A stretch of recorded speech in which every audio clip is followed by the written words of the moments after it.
Hi friends, welcome to Deeksha varieties. అందరికీ ముందుగా good morning. మీరు ఏం కర్రీస్ చేశారో నాకు తెలియదు, కానీ నేను చేస్తున్న కర్రీ మాత్రం మీకు చూపిస్తున్నాను. నేను ఈరోజు ఎర్రపప్పు అండి, ఇది మైసూర్ పప్పు అని కూడా అంటారు. ఈ పప్పుతో మనము కర్రీ చేసుకుందాము. ఈ పప్పుతో కర్రీ చేసుకోవాలి అంటే ఈ పప్పుని ఆల్రెడీ ఒక 1 అవర్ కానీ 1.5 అవర్ కానీ నీళ్ళలో నానపెట్టి ఉంచాలండి. నేను ఒక 2 గ్లాసులు తీసుకున్నాను. మరి దీంట్లో కావాల్సిన పదార్థాలు మనకి ఉల్లిపాయలండి. ఈ ఉల్లిపాయలు నేను పెద్ద సైజు ఉల్లిగడ్డలు ఒక 4 తీసుకున్నాను. దీంట్లో ఉల్లిపాయలు ఎక్కువగా ఉంటేనే కర్రీ చాలా టేస్ట్గా ఉంటుంది. ఇంకా దీంట్లోకి కరివేపాకు, ఇంకా కొత్తిమీర, ఇంకా పచ్చిమిర్చి, ఇంకా వచ్చేసి అల్లం ఎల్లిగడ్డ పేస్ట్ అండి. పప్పు ఏంటి, పప్పులోకి అల్లం ఎల్లిగడ్డ పేస్ట్ ఏంటి అనుకోకండి. ఈ అల్లం ఎల్లిగడ్డ పేస్ట్ తోటి ఈ పప్పు మంచి టేస్ట్ వస్తుంది, చాలా బాగుంటుందండి. ఇక ఈ పప్పు కర్రీ వచ్చేసి నాకు మా సత్యవతి అక్క చెప్పిందండి. నేను అంతకుముందు అయితే ఈ పప్పుని ఎప్పుడూ కర్రీలాగా వండలేదు, బాయిల్ చేసి తాలింపు వేసుకునేదాన్ని. ఇప్పుడు మనం తాలింపు చేసి పప్పులు అందులో వేస్తాము. చాలా చాలా బాగుంటుందండి. నేను ఈ వీడియో పూర్తి చేశాక ఈ వీడియోని చూసి మీరు కూడా ట్రై చేయండి. హాయ్ ఫ్రెండ్స్, నేనైతే బాండి పెట్టేసి దాంట్లో ఒక 2 కప్పుల ఆయిల్ కూడా వేసాను. ఆయిల్ హీట్ అవుతుంది. దీంట్లో ఇప్పుడు మనం పోపు గింజలు వేసుకుందాము. కొద్దిగా జీలకర్ర, కొద్దిగా ఆవాలు, కొంచెం శనగపప్పు, కొద్దిగా మినపప్పు. దీంట్లో ఒక 2-3 ఎండుమిర్చి కూడా అండి. ఎండుమిర్చి కూడా తాలింపులో వేసుకోవాలి. ఇక మనం తర్వాత కరివేపాకు,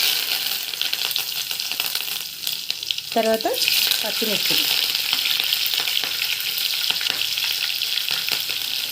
తర్వాత మనం కట్ చేసి పెట్టుకున్న ఆనియన్స్. ఈ కర్రీలోకి అయితే ఉల్లిపాయలు ఎక్కువనే పడతాయండి. వీటిని కొంచెం మనం గోల్డెన్ కలర్ వచ్చే వరకు వేయించుకున్నాము. ఇలా అన్నీ వేసాక వీటిని కలుపుకుంటూ కొంచెం ఉల్లిపాయలు మగ్గే వరకు వేయించుకోవాలి. ఇక మనము ఇప్పుడు దీంట్లో కొద్దిగా పసుపు కూడా వేసుకుందాము.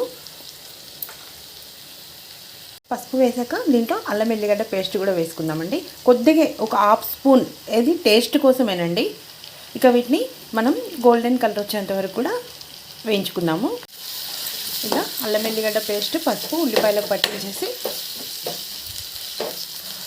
వీటిని మనం మూత పెట్టేసి ఒక 5 మినిట్స్ కుక్ చేద్దాం. ఒక 5 మినిట్స్ అయింది కదా, మనకు కర్రీలో ఉల్లిపాయలు ఎంతవరకు మగ్గాయో చూద్దామండి.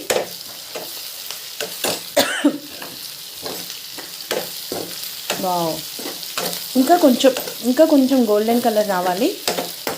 ఎందుకంటే మనకు పప్పు ఆల్రెడీ నానిపోయి ఉంటుంది, పప్పులుగా ఉంటుంది. దీంట్లో మనమేమి ఇంత ఎసరు పోసి ఉడకబెట్టి విజిల్స్ వచ్చి అలాంటిది ఏమీ లేదు కనుక మనకి ఉల్లిపాయలు ఇంకా కొంచెం మగ్గాలి.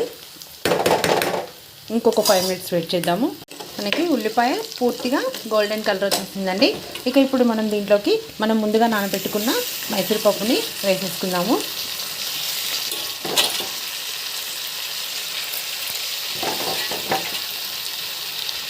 వాటర్ మొత్తం వంపేసుకొని ఈ పప్పుని తాలింపులో వేసుకోవాలి.